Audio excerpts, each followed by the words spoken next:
estas señoras que están todo el día pegadas a la televisión, luego no me extraña, que se crean todo lo que digan los medios.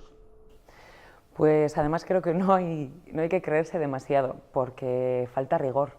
Hay mucho informador, pero hay poco periodista como tal.